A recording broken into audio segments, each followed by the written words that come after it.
Praise Lord, जय मसीह की। आज हम बहुत खुशी के समय है और खुशी का दिन है, और इस खुशी के दिन में आज हम ऐसे एक शख्स से मिलाने जा रहे हैं जिनका नाम है मोहनदास, और उनकी धर्मपत्नी हमारे बीच में आंटी जो हमारे बीच में है, और हम उनसे ये पूछेंगे कि उनके जीवन में परमेश्वर ने कैसे कैसे प्रकार के आशीष को किया है। और मोहनदास जी का जो व्यवसाय है वो कैमरा एडिटिंग, शादी का और क्रूसेड, जितने भी बड़े बड़े मीटिंग होते हैं, gospel meeting, only gospel meeting के वो फोटोग्राफी भी करते हैं और वो एडिटिंग भी करते हैं और शूटिंग भी करते हैं। सारी मतलब उनका यही उनका उद्देश्य है। तो आप जानते हैं कि 2020 में जो पूरे दुनिया में कोरोना वायरस की वजह से हालात परिस्थिति, जिस परिस्थिति का लोग गुजर रहे थे, और फर्स्ट लहर के बाद जब सेकेंड लहर आया, उस सेकेंड लहर में हमारे मोहनदास जी को कोरोना पॉजिटिव हुआ।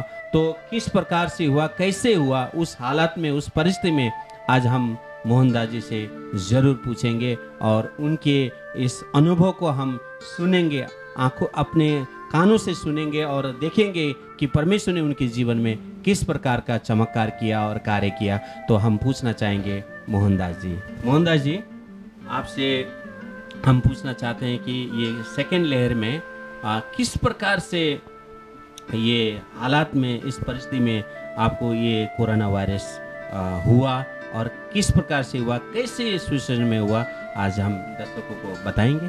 सही मसीह की, मुझे जो कोरोना हुआ है, पहले मेरा पत्नी को मार्च 11 तारीख को उनको कोरोना हुआ है। उन्होंने रेलवे में काम करती है, इसके लिए उनको रेलवे में ट्रैवल करना पड़ता है, जो जॉब के लिए कंपल्सरी जाना पड़ता है। तभी उन्होंने रेलवे में ट्रैवल करने के टाइम उनको कोरोना हो गया है। तो उनको होता है, हम लोग को मालूम नहीं पड़ा कि कोरोना करके, तो उनको हॉस्पिटल में जो डॉक्टर के पास चेकिंग के लिए मैं भी उनका साथ जाके टेस्टिंग के लिए, हम लोग ट्रीटमेंट के लिए गए थे। तो उनको जो कोरोना आते वो मुझे भी कोरोना हो गया है। तो पहले उनको चेकअप किया, तभी कोरोना पॉजिटिव मालूम पड़ा, तो उनको हम लोग जाके हॉस्पिटल में भर्ती कर दिया। तो ऐसा मुझे लगा है, तो उनको कोरोना हो गया है, तभी उनका साथ मैं भी डॉक्टर के लिए उनके साथ गए थे, मुझे भी हो सकता है। मैंने चेकिंग किया तो मुझे भी कोरोना पॉजिटिव हो गया। तो इनको जो हॉस्पिटल में भर्ती किया, नेक्स्ट डे मैं भी उसी हॉस्पिटल में मैं भी एडमिट हो गया। तो डॉक्टर को रिक्वेस्ट करके हम इनका बेड का बाद मुझे भी बेड मिल गया।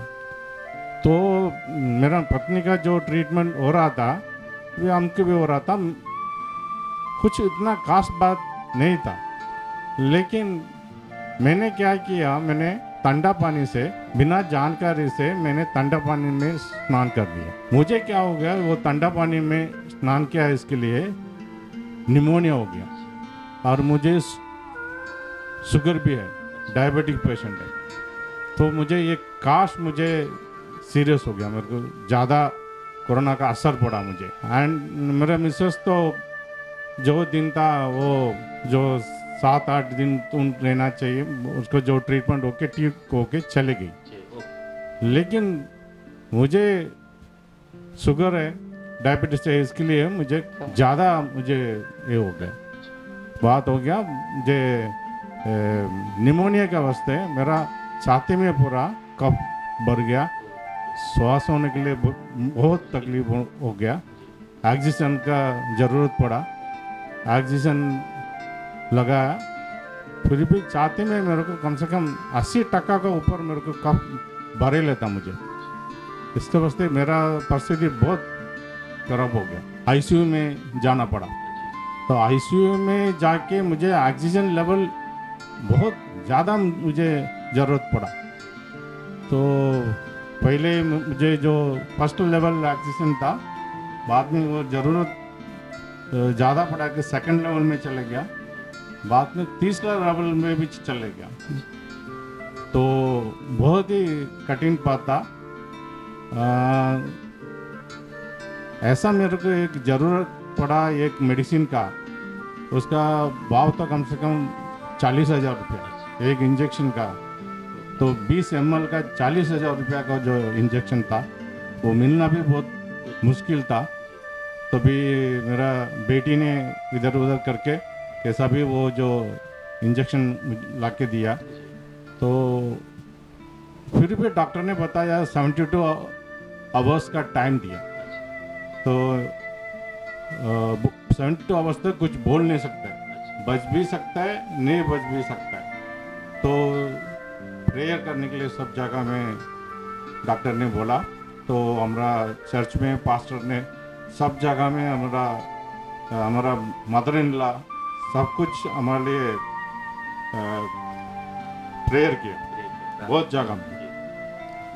जगह में मेरे लिए प्रार्थना हो रहे थे और मुझे भी बहुत फीलिंग हुआ। मैं भी ऐसा, मेरा अंदर आत्मा मुझे बोल रहे थे बच्चे गए क्या, नहीं उम्मीद नहीं था ऐसा। तो अभी ऐसा बच्चे का नहीं बोले तो हम तो मसीह का आदमी है। तो हम लोग का जो ये रहता है उम्मीद है। तो सबका मसीह लोग का इच्छा क्या है, मरने के बाद स्वर्ग जाए। तो ये तो इच्छा रहता है सबका। तो हम लोग उसके लिए तो हम तो प्रार्थना किया मैंने, जो मैंने सोच में आगे जो मरने वाला है बोले हो तो हम स्वर्ग जाना चाहिए। तो मुझे हमको मसीह के हिसाब से, मसीह का विश्वासी के हिसाब से मैंने प्रार्थना किया। पूरा टाइम ऐसा प्रार्थना किया, ऐसा आप भी जो प्रेयर करते थे अभी थोड़ी देर के पहले, यीशु का रत्न जय। तो यही मुझे मेरा जबान पे यही बात था। तो यीशु का रत्न जय, यीशु का रत्न जय, यही बोलते बैठे थे। सो यही बोल के बैठे थे और प्रार्थना करते थे। जो पाप हमने जो किया है, जो किया होगा, मसीह ने हमको माफ भी किया होगा। मेरा जो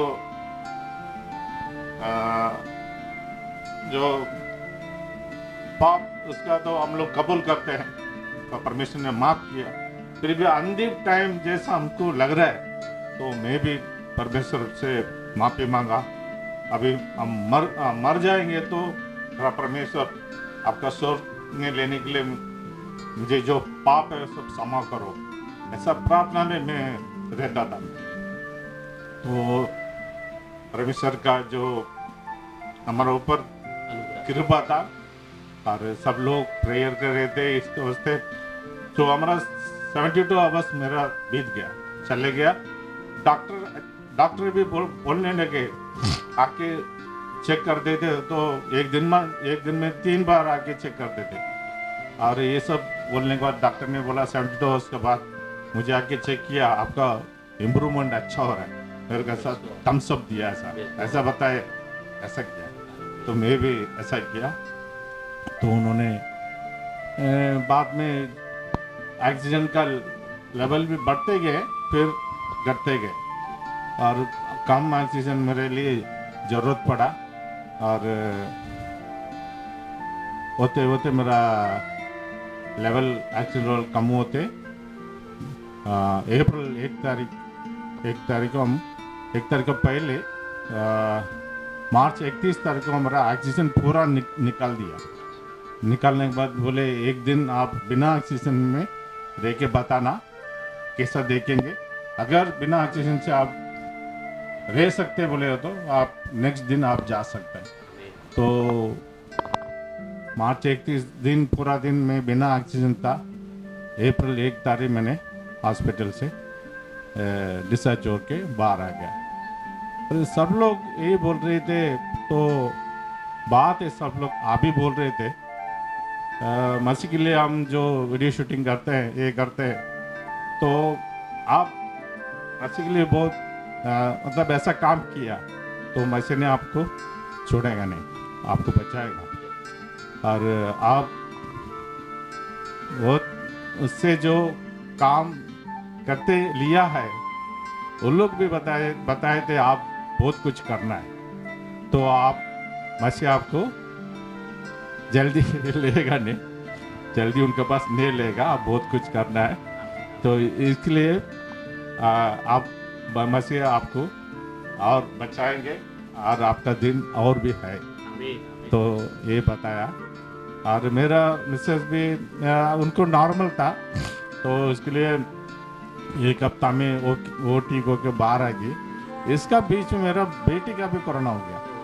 हमारा जो फैमिली में 3 जन है, मेरा बेटा पूना में है और ये 3 मेरा जन हम लोग इधर मुंबई में है, और एक ही घर में हम लोग 3 जन का हो गया है।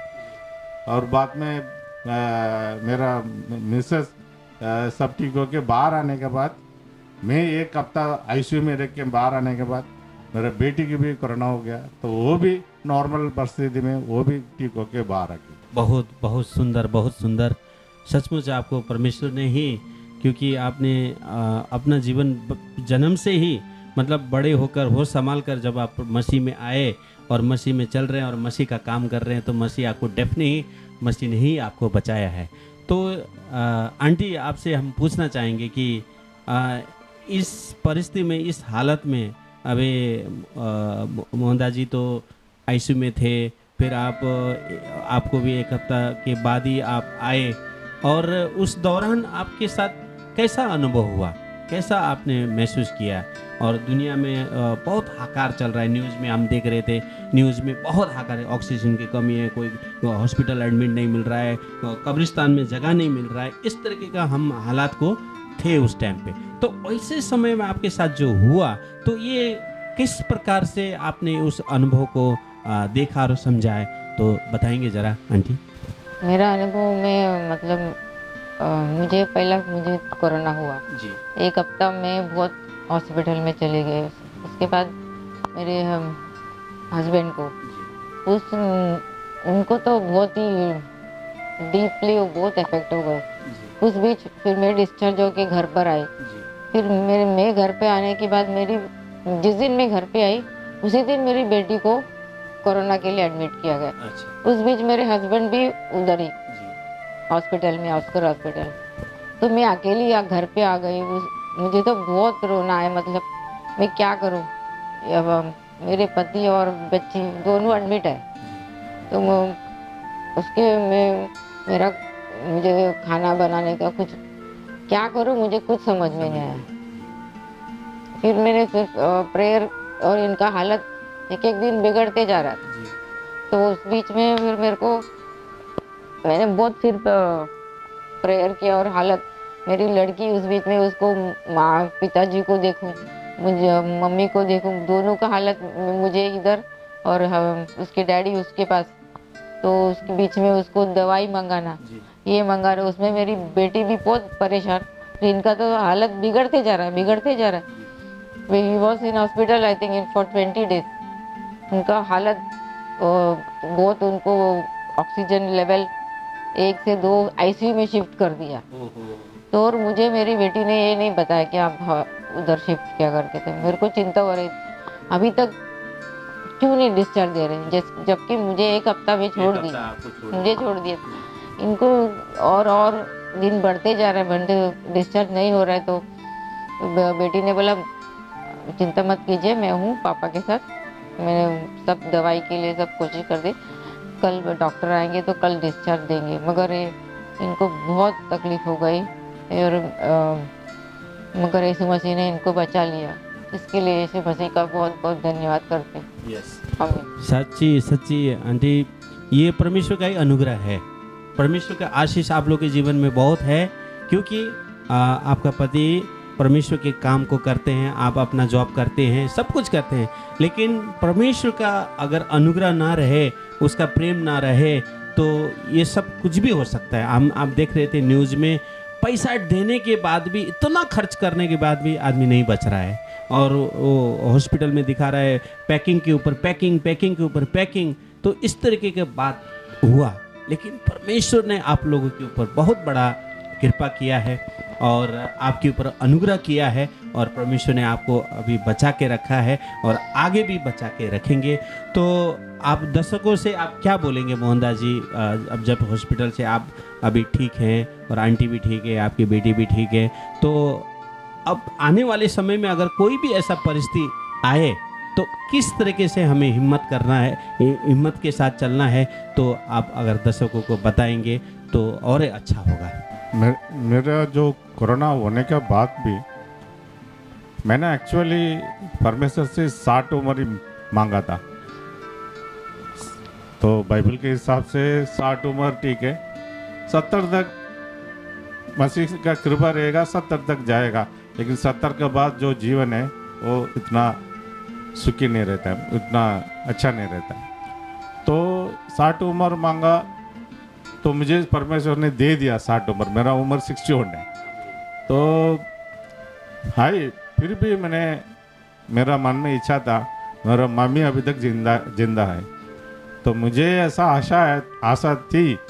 तो मम्मी मरने के बाद मैं मरता तो ठीक रहता था। इसके लिए मेरा परमेश्वर से ये बोल रहा था, मम्मी मरने तक मुझे जिंदा रखो, ये मेरा रिक्वेस्ट था। तो परमेश्वर ने उनका, मैंने देखा इतना परिस्थिति बहुत बिगड़ के जा रहा है, फिर मैं परमेश्वर के बाद सौंप दिया, मेरे आपका इच्छा है। तो ये तो मुंह में हर टाइम यीशु का रत्न जय, यीशु का रत्न जय, ये बात हो रहा था।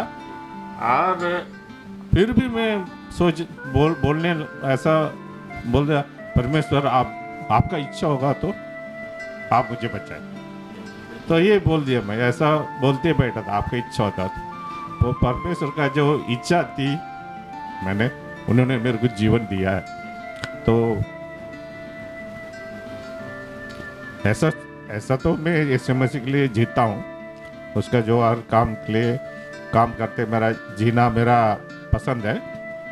और भी जो उन्होंने जो मेरा जीवन दिया है, बाकी जो अभी जो दिया है, इसी टाइम में मेरा सोच है, मेरा इच्छा है, तो परमेश्वर के लिए, राज के लिए जियो।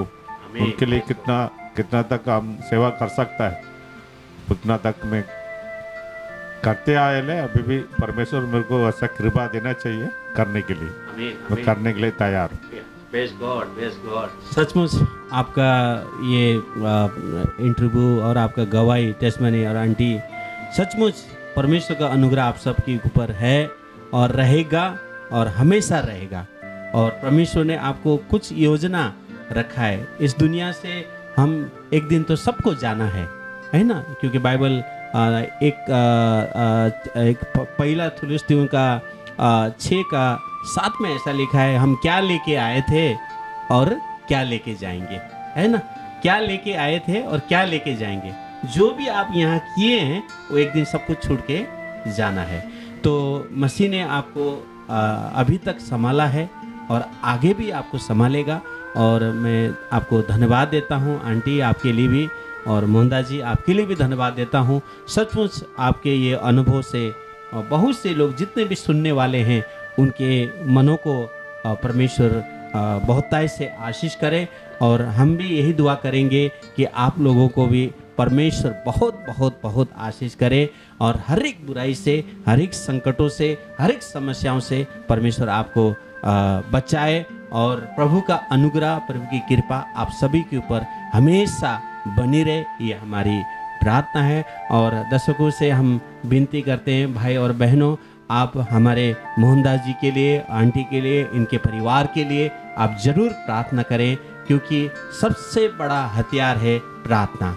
अगर आप इनके लिए, इनकी गवाही सुनकर, इनकी इंटरव्यू सुनकर आपके हृदय को परमेश्वर छूता है तो इनके लिए ज़रूर आप प्रार्थना करें और परमेश्वर की महिमा करें और परमेश्वर की बड़ाई करें। और लास्ट में एक बात बोलना चाहूँगा कि जो हमें मास्क लगाना है, सोशल डिस्टेंस में रहना है, सरकार ने जो नियम बनाया है, जो सिस्टम बनाया है, उसको हमें फॉलो करना है, क्योंकि हम परमेश्वर के वचन के अनुसार चलते हैं, परमेश्वर का आज्ञा का पालन करते हैं। तो सरकार को भी, सरकार ने जो सिस्टमेटिक जो दिया है उसका हमें फॉलो करना है और मास्क पहनना है, सोशल डिस्टेंस में रहना है और सैनिटाइजर लगाना है। और इस जब तक ये दुनिया से कोरोना नहीं जाएगा तब तक ये कानून का जो पालन करना है, क्योंकि हम ये करते हैं तो हम परमेश्वर की आज्ञा का पालन करते हैं। परमेश्वर आप सबको बहुत से आशीष करे। थैंक यू, धन्यवाद, धन्यवाद Mohandas ji. Praise the Lord, Praise the praise the Lord. Lord.